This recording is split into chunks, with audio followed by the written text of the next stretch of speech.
Welcome, all you lovers of horror, sci-fi, and fantasy. It's time yet again for another thrilling, exciting installment of, you guessed it, Fear and Fascination, Horror, Sci-Fi, and Fantasy Unleashed.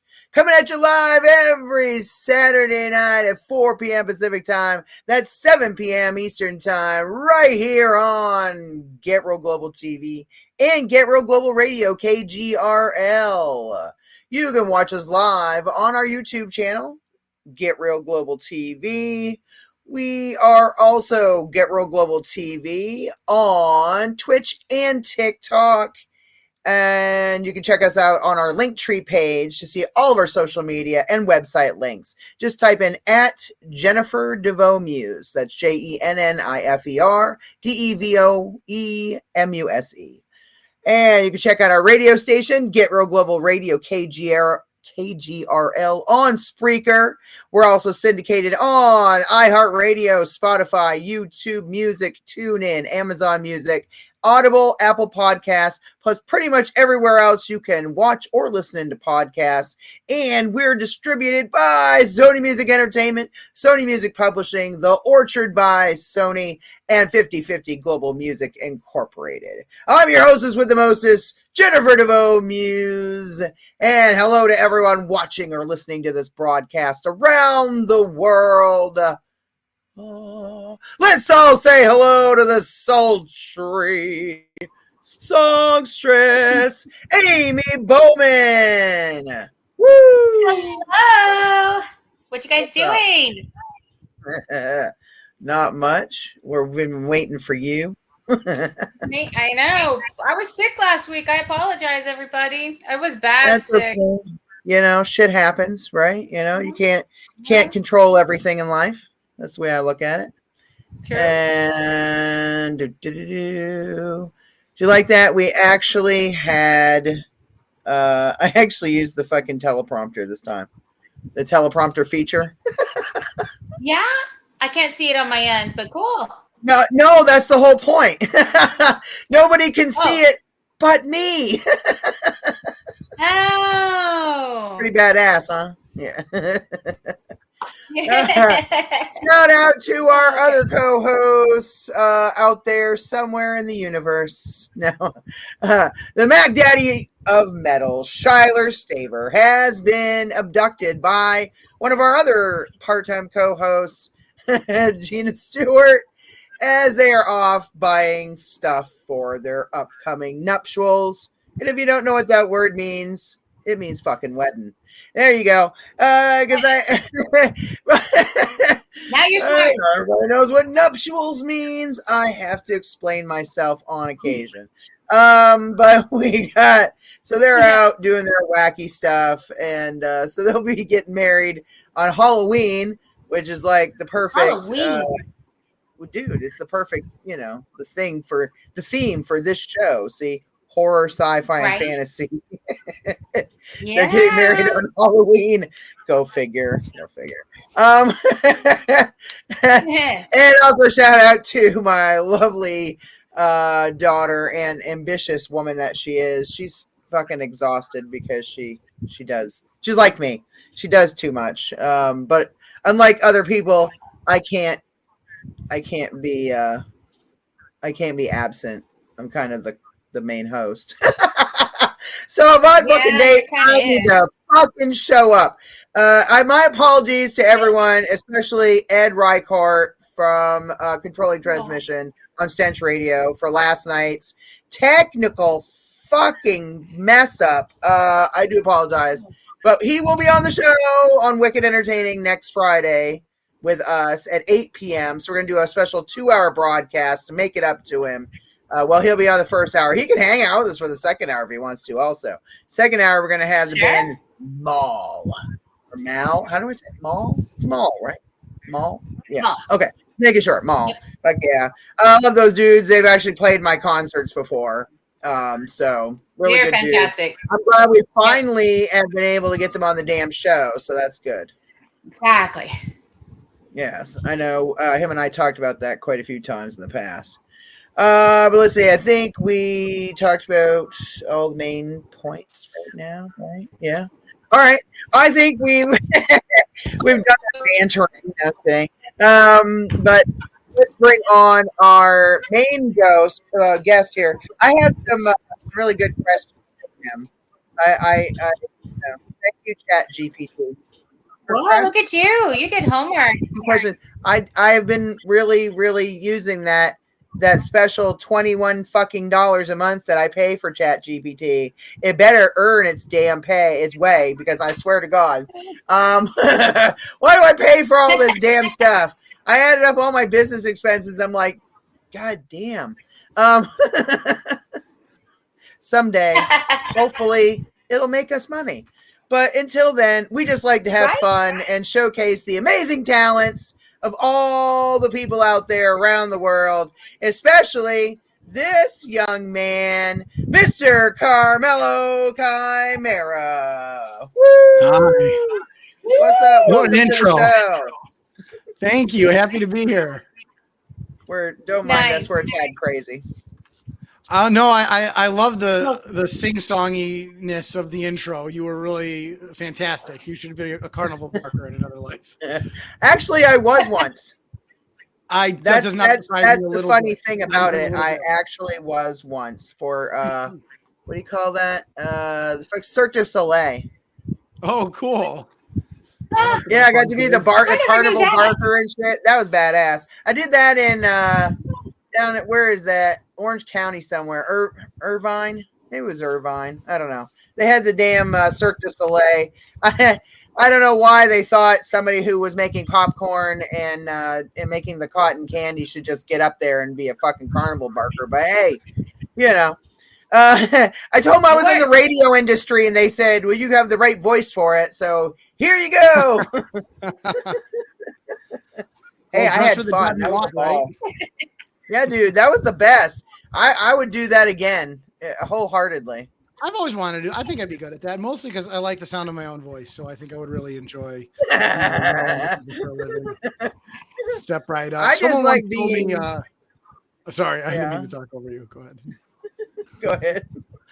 Someone once told me that I reminded them of P.T. Barnum, and that was like the nicest thing anyone's ever said. There you go. Yeah. I just like being crazy and just we're doing really nerdy fucking things. Yeah. You know? Yeah. Well, then I've come to the right place. Then I have found my tribe. Yes, you definitely have. Oh, yes. We're some of the nuttiest ones out there. Exactly. I mean, I'm friends with Joe Castro. Castro. Drink before this? Should I have had something to loosen up a little bit? I think I smoked a bunch of weed before this. Does that count? I don't have alcohol exactly right now, but that's why my eyes are always like this on the broadcast. And everybody's like, why does she always look like she's fucking high? Because she is.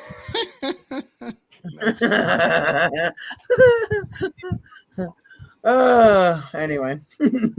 So how's it going where you are? Well, thanks for asking. Yep, it's been a wild couple of weeks, to be honest with you. Yeah. Yeah, so I've been I started man, holy shit. I started watching that freaking the thing you sent me. What do they call it? Screener. Yeah. Holy freaking crap. Okay, so that's what I like to hear. There were some parts where I should send it to Amy. Dude, there were some parts where holy shit, it freaked me the hell out. It made me jump. That's literally so wonderful. It's music to my ears. Please keep I was like, what the fuck just happened? Then I accomplished. I missed it. What did you send her? I'm gonna. I'll forward it to your. I'll forward it to your email so you can watch it. Because you're part of us, so you know you can see it. Please share the screener. Just I'll forward it to friends. Just us. Just us. Right. Okay. Circle. Yeah, so for context, I'm the co-writer and co-director of the new found footage possession horror film, Name the Demon. And it's 90 minutes, one continuous shot. And that's why I sent a screener to Jennifer before the show that she should share with you because she wanted to ask some questions about the movie. And it's been getting a lot of traction these last couple of weeks, a lot of trailer reactions. I think the trailer's been viewed like 50,000 times, and we're getting reactions from all kinds of horror influencers, and we've been booked on a bunch of podcasts. We got into 11 film festivals. So like the movie's really picked up a lot of steam, and it's streaming everywhere October 4th. So it's been a pretty exciting couple of weeks. In fact, just the other night we did our Chicago premiere of the movie, which was just a big hit. We sold out crowd of 130 people. Miss Illinois was there. She got so scared she left halfway through. So I think we did a good job. And for someone like yourself who sort of, loves this stuff, to frighten you a little bit, I take that as a badge of honor. Nice. Yeah, I'm like a huge, really, I don't know. I've always been that one, especially slasher films. Anything like slasher films or like The Exorcist, which kind of reminds me, this movie kind of reminds me of The Exorcist. And in the style of film that you did it in, it almost kind of reminds me of that 70s style of cinematography. And so excited to hear that, because that was my inspiration. You know what I mean? Yeah, that's kind of where I was going with that. When I saw it, I was like, "What? Okay, yeah." That makes me so happy, because The Exorcist is in my top 5 favorite movies of all time. Not favorite horror movies, favorite movies. I think it's amazing. I think it's a beautiful film, actually. And the thing about that movie that a lot of people don't realize is it has a documentarian style of composition for the shots. It was meant to be, for most of it, as undramatic as possible to make the events seem more real. So that's exactly what I was trying to do with my co-director, my brother Nicholas. It's exactly what we were trying to do with Name the Demon. And there's something about even the font we chose for the artwork and stuff is all meant to evoke the 70s and that classic, that was the era. That was the Satanic Panic era. That was the best era of possession films, so hearkening back to that it felt natural. Cool. I like that. You don't see that really as much anymore. You don't. The last time I saw anything, there's 2 movies that come to mind that I to praise. The first Conjuring did it. The way they had the title of that movie was very presented very much like the period. It's a period piece. So and the other one, another indie horror movie from 2-3 years ago, I just loved. I was wild about it. It was called Tantrum, the deadliest film ever made. And it's a movie inside a movie, which I love that meta shit. And the movie inside the movie looks like it was shot in the 70s. It was ostensibly this old movie that got dug up. It's not. That's just a fiction of the movie, but they made it look like it was the 70s. It was wild. Absolutely cool. Nice. Yeah. Nice. Yeah. So if I came close to any of that stuff, then we accomplished our objective, because I wanted something that felt real. That's why I love found footage, because found footage breaks down that wall between movies and reality. And if the best found footage movies, if you can for just 1 second, if it can make you question whether it really happened, then it's a home run. I love that feeling as a viewer. I hope I gave that feeling to somebody with Name the Demon. It's wait, this is a movie, right? If I can get you to ask that one time, I nailed it. Yes. Cool. I like how you have your own studios, like Chimera Studios. I like that. Yeah. So my brother and I made our own studio, because we, starting with my first film, Sin Eater, I've started producing a lot of movies. I actually have a distribution company as well, called Act One Media, in addition to my creative studio. But yeah, we've Named the Demon's our second film. We've got 2 more movies coming out, or 2 more movies shooting next summer. And I have a half dozen other that are funded or in some stage of development. So, it just made sense to create a brand around it, so that you can start to build that brand and build what it's known for. Any business needs to be bigger than the people in front of it. I like to think about Marvel Comics, right? Is, you need Stan Lee, you need the Barker. That's what Stan Lee was. He's the face of Marvel. But at the end of the day, right, Marvel needs to be bigger than just one man.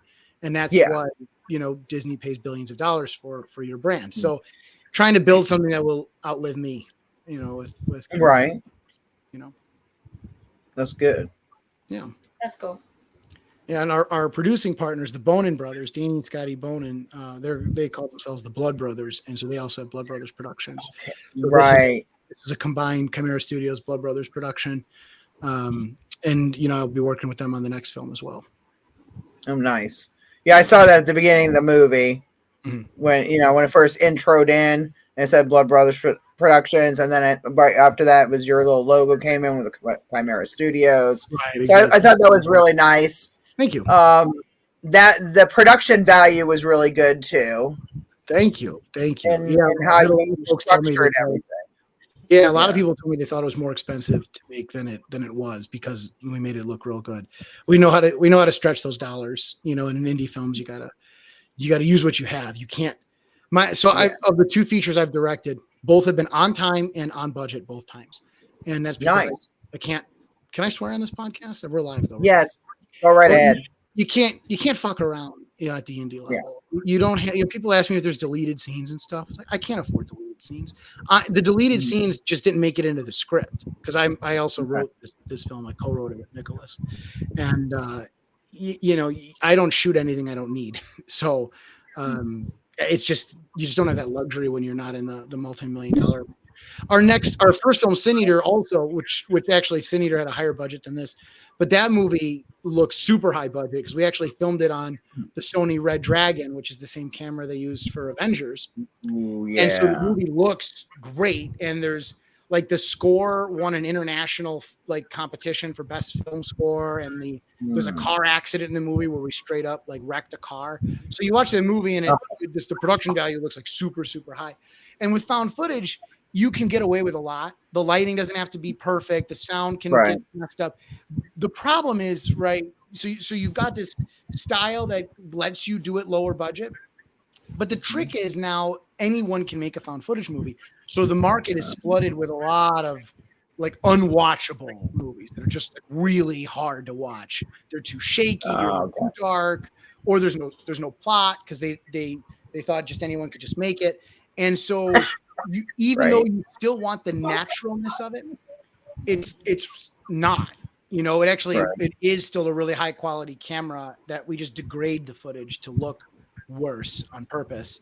And it's, for example, a lot of the shots in the movie, they look random. It looks like these guys are just holding a camera. They're not. The whole movie was rehearsed down to the minute. My brother and I and our producer Jason Chawala went through the set over and over and took pictures of how we wanted the camera to lay to get certain angles. And so it is meant to feel very natural, but it's not. It's just as planned. And that's what gives it that production value I think you're thinking about. Nice. I like that. Yeah. I like how you're able to do that though. Like you said, degrade it to where it looks like it was found footage, number one. Number two, it was filmed in the 70s or something, or 80s later on when they had handheld hand cams and stuff.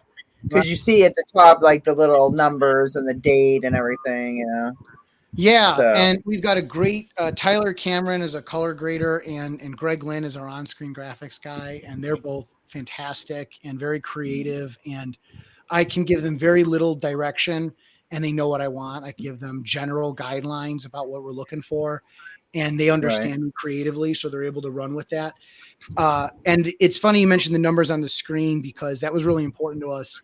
And we made sure it's in the story that they refer to having that timestamp on the screen. Yep, because of the battery.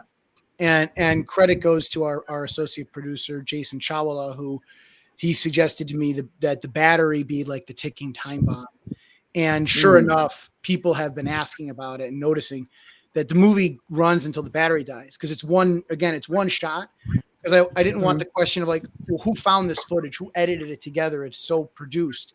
So I thought the easiest thing is the camera turns on, it doesn't turn off until it dies. So having that battery life on there ended up, I think, creating a lot of tension in the movie. Wow. How smart. That's smart. Yeah, that was a great idea from Jason. So definitely credit where it's due. Yeah. Oh yeah. Yeah. So where Where did you get most of your inspiration? Was it just from watching these types of movies that made you want to go this route? Yeah, that's a good question. So, it was after Sin Eater came out. My friends and I, the Bonin brothers and I, were in the hot tub having cigars and whiskey, like we do. I tell people it's like Hamilton. It's the room where it happens, and the criticism that I got for Sin Eater, which again, Sin Eater is a really high production value. The movie itself is a very slow burn, and it was a very psychological horror movie, which I love. Okay, but the criticism I got was, well, it wasn't exciting enough. It wasn't scary enough, and I thought, like, what's the scariest thing I can think of? And I don't want to give away too many spoilers since the movie's not streaming yet.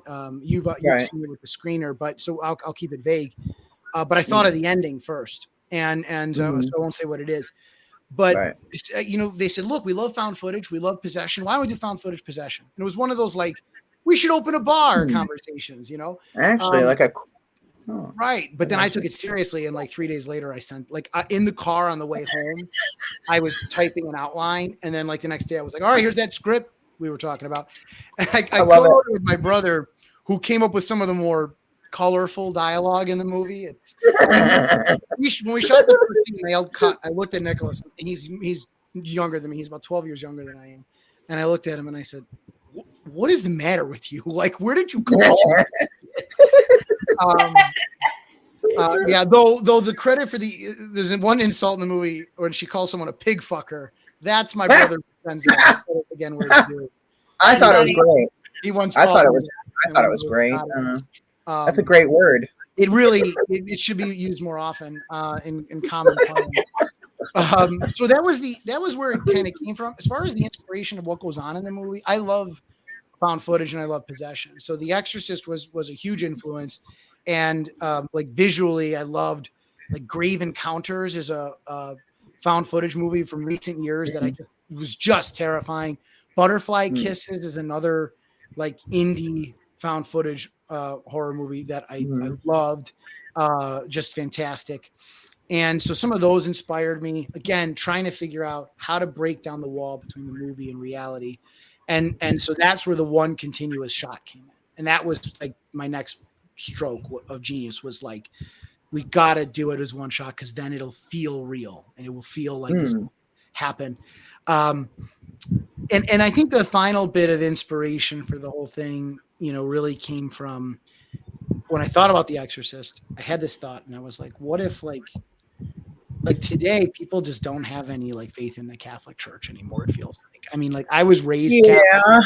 I tell people I'm a recovering Catholic, but there's nothing like 18 years of Catholic school to beat it out of you.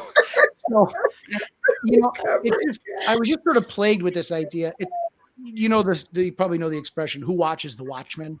Just, the saying from which the movie and the comic book take their name. Right. Like, who protects you from the devil when, the priests themselves are people you don't trust anymore, and you, they're flawed, they're human, they're weak too.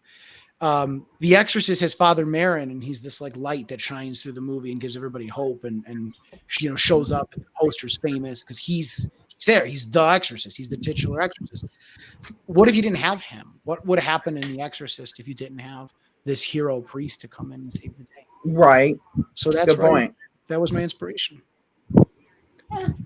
One of my all-time favorite found footage movies would have to be the Blair Witch Project. Oh, the original, yeah. And the original, yes. A lot of people want to talk shit about that movie when it came out. Like, no, look, that looked fucking real. I'm sorry. When I first saw that movie, I legitimately fucking almost pissed myself and really thought that it was real. Like, what the hell's going on here? Did this really fucking happen? Like, it was creepy. It was so creepy to where you really psychologically thought that these people had gone through this and this had really happened. Right. It was just so disturbing. And I'm like one of those people who's always looking for the fucking flaw somewhere, some little thing that they didn't think of or that they said wrong, whatever. Like, I'm always that person because I love film. I love movies, TV shows, like music. And that's what makes me a good judge for things like the Vans Warped Tour battles, because I'm a technical person. So I look at all the fine tuning and everything that goes into stuff. And when I see that, I'm like, holy crap. And so yours was more believable. You know what I mean? Thank you. I appreciate that. In quite a few areas of the movie. Wow. Like there was just certain spots I was like, wait, what the hell just happened? Am I seeing what I'm seeing right now? Because I'm just a little disturbed. That's perfect. And you know, the Blair Witch Project, it was the quintessential magic that I was trying to capture was, did this really happen? And you know, in the case of the Blair Witch Project, it benefited from some of the earliest viral marketing, and it benefited from, frankly, they did a fake documentary about it, you know, but it actually was filmed with a very improvisational style, and intentionally improvisational style. The movie is almost somewhat experimental in that sense. You know, they didn't know what they were going to get out of it. They edited that together from hundreds and hundreds of hours of footage. Like the three actors were really just lost in the woods for 7 days with the biggest, the broadest of guidelines, the broadest of plot guidelines. And you know what? Then it feels hardcore. It feels damn real. hardcore. Yeah, it feels real because it is real. You know, in very meaningful sense, it's real. And so trying to capture that magic again is tough. And I think the way I tackled it was with the single shot. And we even considered really doing one 90-minute shot and at one point. It wasn't feasible for the special effects, but so the movie has hidden cuts, kind of like maybe you've seen the movie 1917. 1917 also appears to be one, 2-hour cut. But it's not. It's got a lot of hidden cuts in it, and that's how most movies who do it is they have these hidden cuts. Okay. So, how long did it take you guys to actually film this whole thing? I know you said it's one continuous thing. Right. What does that look like time wise or timeline? Yeah, that's a good question. Shooting was 7 days, which is for an indie movie maybe not untypical. For a feature film, though, that's really light. I mean, the first movie we did was, 15 days over 4 weeks, and spread out. And then the next film will be the same. So about 15, 20 day shoot is about right for an indie movie. But every day adds to the budget. So for an indie movie, we had 7 days, and so I planned it like a bank robber. We knew every day exactly what we were going to shoot and how we were going to shoot it, and nice. What we wanted. Yeah, so it was down to the detail. The first day was the hardest. The first and the last day were the hardest, because the first day, that first shot in the movie is actually 11 uninterrupted minutes. Like, in order to hide hidden cuts later, we really wanted to sell the beginning as like it is one scene. It is one long 11 minutes. So. That was tough because we did like 14 takes. Everyone's got to get every line perfect for 11 minutes, and it has to be good. And we had a dog, so it was really difficult getting it down. And then the last day was the hardest because, again, not trying to give away too much from the ending, but we one of our actors, Isabella Pastore, who is who plays Grace in the movie. She was 7 at the time, and she got too scared to be in the room with Jessie Nerud, who plays Anna Scott, the possessed woman. She wouldn't be in the same room with her. So we really had a really rough last day on that movie. But we got through it just fine. And I don't blame her, by the way. Yeah, no. I mean, we were all fucking terrified of she was really. Also, who, by the way, she's like the nicest woman in the world, and like I think one of the most talented actresses I've ever met. But by day 7, with all the makeup and spraying ink into her mouth and all the other shit we had to do to her, by the end of it, she was a little cantankerous. And I mean, again, we're talking like midnight. This kid's been crying in her face for like 3 hours. Oh, like, God. I don't blame her even a little bit. But that last day was, so we were already scared of her, and now she's cranky, and we're like, oh. Piss her off. Crazy. Yeah.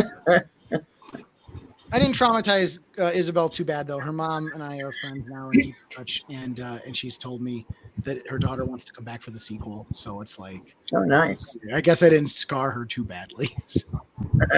Yeah.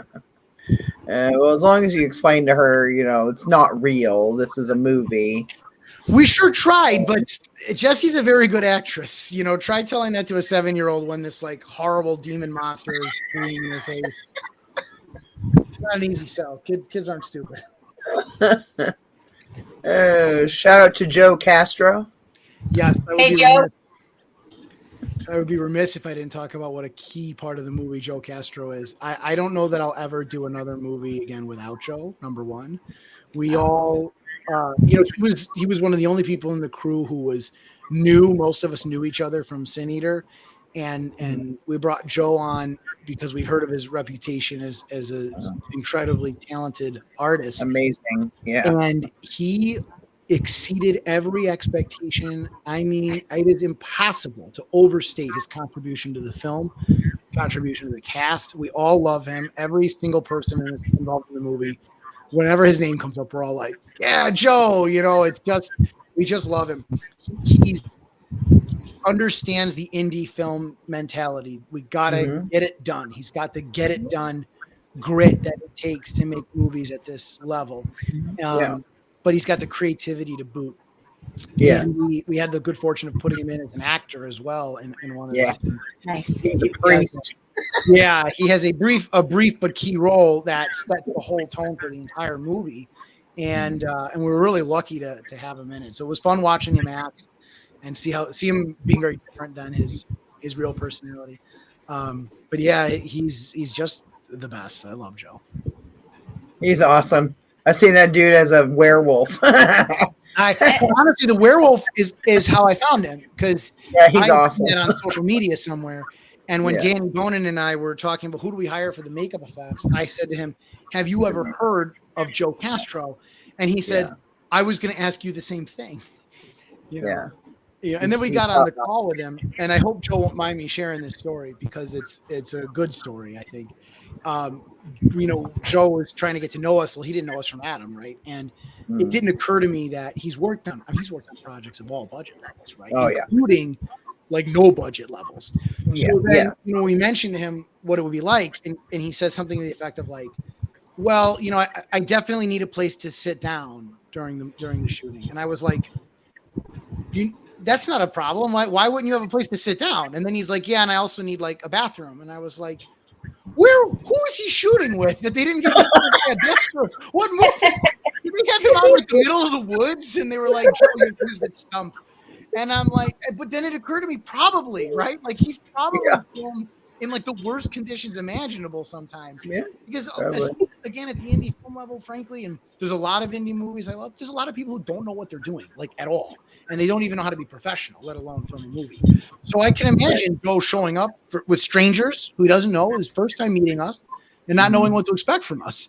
But it was just funny because, like, we made sure he was quite comfortable while he was here and very well fed, and we took good care of him. We hung out with him. We all had a great time. But he didn't know that. So this poor guy is worried he's not even going to have like a pot to piss in because we're going to like shove him into like a broom closet and be like, here, you're going to work in this closet. So it was very, it was a relief to get to show him how professional we could be. So how much we respected him in turn, but that's all. So I thought it was a funny story. Nice. Yeah. You want to ask some questions, Amy? Yeah, did anything weird happen while you were filming this? Like, did any oddities go on or like spiritual funniness happen? Yeah, it did. So here's the thing is we filmed the movie in my house and most of the action takes place on my third floor. And now I do not go up to the third floor anymore. The lights turn off and on at their will. And I went up there one time after the movie and blessed it with holy oil. And now I don't want to go up there anymore. In fact, the set is still set up there. I have not broken it down because I don't want to be up there and certainly not alone. I've seen my dogs barking at it, just like barking in an empty room. I've like come home and noticed the light was on and the light was off for sure when we left, like stuff like that. So hopefully nothing too crazy. Hopefully it doesn't escalate. But yeah, I would not. If in the middle of the night I heard a noise up there, I would not go up there alone. Absolutely not. Not gonna happen. Don't be afraid. I know, right? The power of Christ will you. No, this is my house. You have to leave. You're right. You're right. It's like a bully. You gotta punch the bully in the nose. Yeah. Right. Right. Besides, this demon should be thanking me. I did a lot for its PR. There you go. Right. You did. All right. I think we should play the trailer at least. Sure. I have it queued up from YouTube. And you're right. There was a lot of viewers on that. Yeah, and it's been shared. Platforms. Like it's been. Yeah, that's what I'm saying. It's been shared a few different ones, but just on one of them alone, there was a lot of viewers on that one, and it just like every time I look, it's increased. So that's a good thing. Yeah, it's getting out there. It's true. Hell yeah! All right, I'm putting you in the waiting area. We're gonna play us a trailer. Woo! All right, we're gonna play us a trailer. Okay.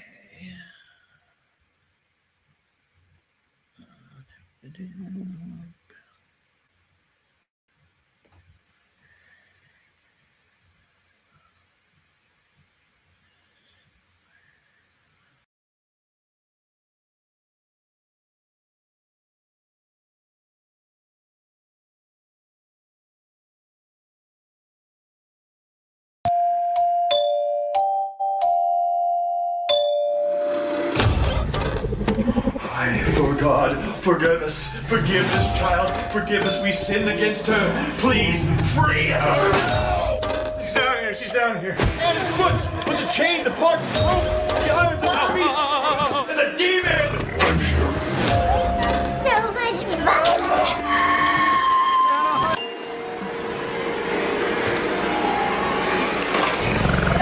Oh my God.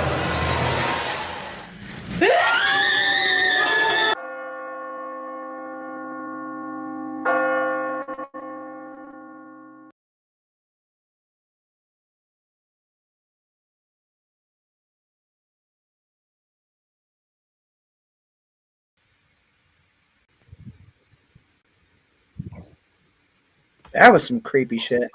I haven't seen that trailer yet, actually. We've got 2 or 3 trailers. I think that's the only one I haven't seen yet. Ooh. Ooh, that was creepy. I'm glad you that looks good. That kid now looks pretty scary and good. Thank you. I hope you both get to watch the screener. I hope you enjoy it. So. Oh hell yeah! I've already been watching it. I've been I've already jumped a few times. We're just gonna say that. Excellent. So I'm gonna forward it to her though. Okay. That was crazy. We got a lot of good reactions in the theater too. A lot of man. people were gasping at the right moments, and I heard a lot of oohs. Made me feel good. That's good. Yeah, very believable. She did a really good job. Yeah. Thank you. Yeah, I just wanted it to be as scary as I could make it. It was sort of like, I think I told you at the beginning of the show, Sin Eater I was told it just wasn't scary enough. And I said, fine, you want horror? I'll give you horror. I'll give you terror. And so every scene I just wrote, what's the worst thing I could think of to happen in the scene, and went from there, I probably could go worse, to be honest with you, but this seemed enough. Yeah. For now. Exactly. Yeah, for now. Yeah. There's always episodes. You're gonna have the sequel. It better be double. It'll be double the horror, double the craziness. It's funny you should say that, because I never thought about doing a sequel, because we've got other projects that we're excited about. But if it were popular enough, then I would consider it. And people started asking after the screenings. People were coming up to us during the Q&A and after the movie, and they're like, "What are you going to do a sequel? What's the next one about?" And I thought, I didn't know anyone would care. So then I asked myself the same question. I said, "What is the worst thing I could think of for the ending?"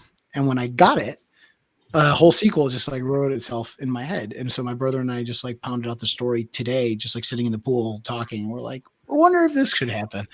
And so, yeah, now I actually do have a sequel in mind. I have no idea if we'll do it or not. It really depends on if people like this movie. If this has even like a small cult following, I would absolutely do it. It would, because it would be an honor to be known for even a small success. And so I would happily do a second one. And I do have some awful shit planned for a second one, just like really just awful shit. Yeah. Hey, I've seen some really creepy shit over the years. I mean, my friend Carl Crew is in Blood Diner, for the love of Christ. I mean, come on, Blood Diner. I don't know if you've ever seen that movie, but that is a creepy ass fucking movie from the 80s. Yeah, of course. Absolutely. So one thing you may not know, but maybe you do know about me, because you had our friends at Skynet do the research on me, but I co-host a podcast called The Cult Classic Horror Show, which is how I know the Blood Brothers. The two of them, myself and our friend Rob O'Neill, co-host Cult Classic Horror, and we're on like episode like 325. It's been on for years, and we watch a different horror movie each episode, and we give it a review. But we also go behind the scenes, and we get as much detail as we can find about that movie and share it on the show. So it's like, I love it. Yeah, we call it the conversations you've always wanted to have, about the films you loved. So I've seen so many horror movies. It's like I'm like yourself, probably one of the few actual experts in this area. I fucking love movies, but I love horror. That's my favorite genre of everything. TV, movies, and books. And even like, I kind of even like comic type stuff, more like the graphic novels. I really like the horror elements too, depending on what it is. Just from Cycle of the Werewolf with fucking Stephen King. You know what I mean? Like that, going back in the day, like graphic novel type things. So I did. That kind of got me. Yeah, I did a graphic novel horror anthology called Cellar Door that is going to go back. But we're going to re-release it in the next few months. Yeah. We did a Kickstarter for it, and then we did not. And then COVID happened, so I didn't really make it available at retailers or online or anything. But now I think we're going to put it back up for sale. And Cellar Door was an awesome anthology. It was a sci-fi horror, like in the vein of like Twilight Zone or Lovecraftian horror. Nice. And it was, I think there was maybe like 10 or 12 different stories inside. Excellent. It turned out fantastic. It was, until Name the Demon, I think Cellar Door is the thing I'm most proud of, just because it turned out so well. So if you like that stuff, check out Cellar Door. Oh yeah. Okay. Yeah. You get into that type of stuff, Amy? Yeah, I do. I like the scary. I like the concept of Name the Demon, because that's the kind of scary I like to be. The slasher people, I can't do that. But I love that funny poltergeist, that demonic, that, it's gonna, I don't see it coming kind of concepts, or it's in my body, gonna come out of me. I love that. I love that type of horror. The possession type shit. Yeah. And my friends and I talk about it before too, is like the possession stuff. I don't think I could do anything about when it's a slasher. And mind you, I'm not saying I could beat Jason Voorhees in a fight. And like the whole point is not but it is somewhat less, like, it's a little bit less intimidating, because there's a lot of, don't go in there. Why are you doing that? Why did you drop the gun? Why don't you back the car up and hit him a second time? All that shit. With the possession, it's like you're fucking helpless. Like if I were in what the hell are you supposed to do? So that stuff really gets me for that reason. Exactly. That's what I like about it too. Like, you can always, hit him with a bat or hit him again or whatever it is. But with possession, it's like it's coming from who knows where, because you don't see it exactly. I love that. Yeah, exactly. And there's not a lot of possession films with happy endings now that I think of it. Rarely do they succeed and just, we beat the demon, hooray. It's normally unbeatable. It's like, right. Yeah. Anyway. Depends. If you have like one of those handy dandy priests laying around, and maybe you Right. could do an exorcism. But like that's old school. Is that really gonna work? Right. I always wondered about that. Sorry, like not to be blasphemous, but I always wondered about the fucking validity of any of that shit. Like, do exorcisms and priests really stop, possession? You know what I mean? Like, I always wondered about that. Does Yeah. it actually work, or is that just some bullshit that the Catholic Church propagated out there? Put out there and be like, "Oh, we can stop this stuff." I mean, I don't.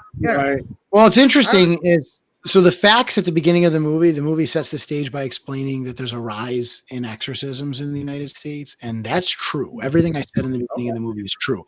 In 2018, the Vatican held a 2-week long conference to train new exorcists because so many people asked for exorcisms. And now the number of exorcists in the United States is quadruple what it was in 2000. Well, look at what's going on in the United States alone. And I know, it kind of right? explains why there's so much, wow. That's a good question. Yeah, I mean, there's a mental health crisis too. So maybe it goes hand in hand. It's hard to say. But do they believe it's real? I mean, absolutely. And here's the thing: is it's not just Catholics. I mean, Judaism has exorcisms. In Islam, there are exorcisms. There's exorcisms or some variation of it in each of those the big three monotheistic religions, as well as in indigenous religions or even in Hindu culture. They all have some version of expulsion of like evil spirits or darkness or things like that. So, I mean, I think they believe it. I'm not even saying I do or don't. Your question was, does the church believe it? And I think the answer to that is yes. Do I believe it is a different matter? But yeah. I mean, it's not like I've just like been wandering around the world and just seeing a bunch of people being fucking possessed. But there are some people you kind of question.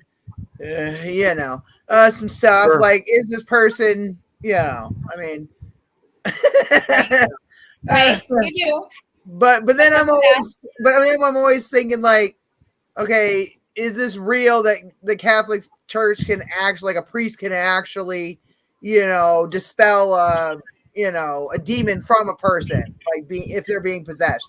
I mean, if you watch the TV show fucking Supernatural, which is my favorite television show in the entire universe, so you better not disparage the name. I'm just kidding. You'd eat salt because apparently salt is like a purifying thing or some shit. And white, the color of purity. I don't know, whatever. You know what I mean? So like they'll hit if somebody's possessed by like say a ghost, they'll hit them with like rock salt. They have the shotgun shells full of rock salt. I've seen every episode of Supernatural. I love that show. That's what I'm saying. 15 seasons, dude. My dog's name is Castiel. Fuck yes. I knew okay. All right. I loved you. And I envisioned we would have been married in a past life somewhere. I don't know. But you're badass is all I'm saying. And dude, that is fucking awesome. I love it. I want to get the sigil, the tattoo that they have. Really cool. I want to get it right here above my heart, just like, I don't know. Yeah, I am that obsessed with that fucking show, and not just because those guys are hot as fuck. They are indeed. But the show, it's the writing, it's the acting is really good. Just there's a lot of things like those are big components in a movie or a TV show. Yeah. The actors have to have some kind of a chemistry. I think that makes it more believable. Right. And I look at it this way. I've done some acting, not like a ton, but I believe in like the Johnny Depp fucking method of acting. Become the goddamn character. Yeah. Literally step into the character. Right. You have to get in that mindset. It's like Jack Nicholson, you know what I mean? One Flew Over the Cuckoo's Nest or fucking The Shining. I mean, holy shit. Yeah. You know what I mean? Like he comes busting through the door with an axe. You really believe he's there to kill you. Yeah, there's no doubt about it. If Jack Nicholson burst through my door like that, I would assume he's there. For sure. But not everybody could have played that part like he did. Right. Yeah, I mean, I would say nobody can. You know, like that's say it's very rare. It's extremely rare. Though I will say this, one of my favorite movies in recent years was Dr. Sleep by Mike Flanagan, who I think is a horror genius. Yeah. And I'm relieved as hell that he's taking over The Exorcist, thank God. Stephen But he King. cast is like, what's that? Stephen King. No, Yeah, no. right. But he cast Henry Thomas as Jack Torrance in Dr. Sleep in like a flashback dream sequence. And I think Henry Thomas like might be one of the greatest living actors. I think he's totally underrated. I'm glad I've been seeing him in stuff like all of House of Usher and stuff like that. Oh, right. If you ever want a trip, if you talking about becoming a character, you're talking about how acting is becoming the character. Google Henry Thomas's audition for the role in E.T. He plays Elliot in E.T. Okay. So he was a child. Yeah, right. I've never seen a better performance ever. It was out fucking standing. I'll have to go check it out. They just explained to him, you have a friend and he's sick, he's an alien, and we're gonna come take him away, and you don't want us to take him away, okay? And he's like, yeah, okay. And they're like, action. And he just goes from 0 to 60 instantly. He becomes Elliot immediately in front of your eyes. Yeah. It's like magic.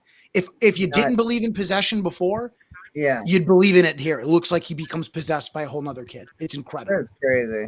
Wow. Yeah. So Henry Thomas, if this ever gets back to you, my friend, please accept my I'm going to hit him up. I'm going to hit him up, yes, and I'm going to say Carmelo Chimera told me. That's right. Hit him up. Tell him I said hello. Yeah, really. Yeah, and I'll just bring you on the show when we do it. Even better. Then I can pitch him on my next project. That would be great. Exactly. That's what I'm saying. Yeah. It's cool. Why not? Why not? We are the catalyst. Okay. Can you tell everyone where they can? You said October 4th is when you will be seeing it, and where will this be streaming so that people can go watch it? Yeah, good question. So Name the Demon will be streaming anywhere that you can rent a movie, any VOD platform on October 4th. That means Amazon, iTunes, YouTube, Tubi, all of the major platforms will have it for rental. Nice. I think Tubi is usually free with ads. I'm not sure that I don't know how that'll work this time, but it'll be on all those platforms. And we are going to do a home video release. So starting October 29th, we are going to have a Kickstarter campaign for just to fund the Blu-ray release. Modern streaming doesn't, require that for most films. That's why we're going to turn to Kickstarter to do it, because anyone who wants a physical copy now, we feel like is a hardcore collector, and Kickstarter is the way to connect with those folks. So we'll be doing that October 29th, but you'll be able to stream the movie everywhere October 4th. And we actually already have distribution for the physical release. We'll be in over 40 online retailers for the Blu-ray. So Hell yeah! Yeah, so it's been really good. So that's how you'll be able to watch it. And I hope that you do. I hope that you leave a review. I hope that you enjoy the movie, that I scare you even a little bit. If you love it, let me know. If you hate it, let me know too. I just want people to have seen it. If anything offends you, my brother wrote that part. I didn't write that part. And if it didn't offend you, it was me. No, it's kidding. That's right. If it didn't offend you, then you say you take the credit. You know what I mean? That's right. Then I'll take the credit. Yeah. So, and you can follow us. It's at Name the Demon Film on Instagram. It's Name the Demon is the page on Facebook. So we'll keep you posted on all that stuff. Awesome. Linktree.com, I think, /Chimera Studios official.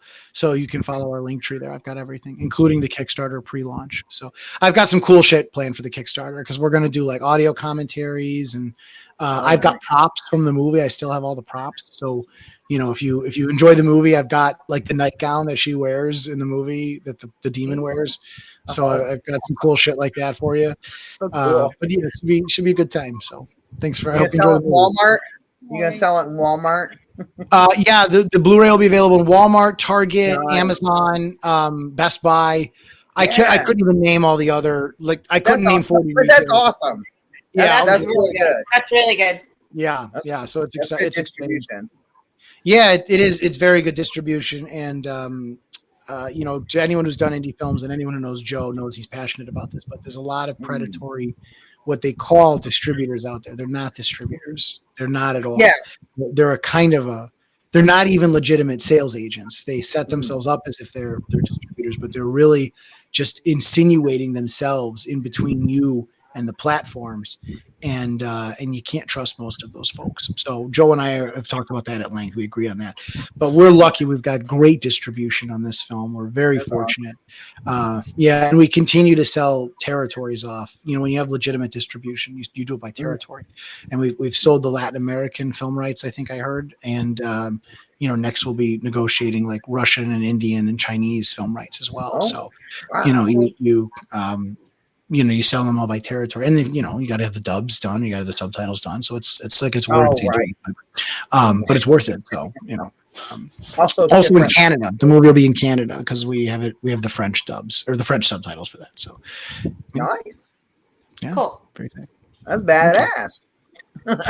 Yeah, really cool. Well, thanks for giving me the chance to talk about the movie. I appreciate it. I hope it gave you some scares. Yes, and thank you so much for being on the show today. We want to thank Carmelo Chimera for being on the show today, talking about his new movie that's about to release October 4th, which is called Name the Demon.